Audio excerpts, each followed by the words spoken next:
गो सन्मान अभियान हे अभियान दिनांक 27 एप्रिल 26 पासून संपूर्ण भारतभर राबवलं जाणार आहे।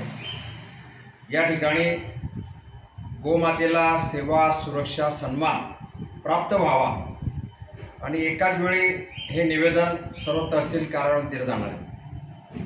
या अभियानामध्ये कुठल्याही प्रकारे सत्याग्रह नसून हे अभियानाच्या माध्यमातून गाईला सन्मान मिळावा हा एक चांगला उद्देश याच्या मागे।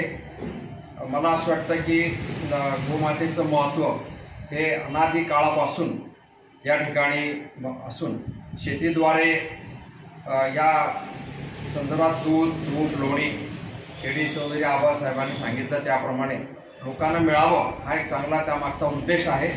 आणि मला असं वाटतं की नागरिकांनी या सन्मान अभियानात सर्वांनी सहभागी व्हावं, कारण हे अभियान कुठल्याही पक्षाशी संबंधित नाही, पण हे गोमातेला एक सन्मान द्यायचा हा त्यामागचा उद्देश चांगला आहे। आणि म्हणून मी सगळ्यांना विनंती करतो की या अभियानात आपण सामील व्हावं। धन्यवाद।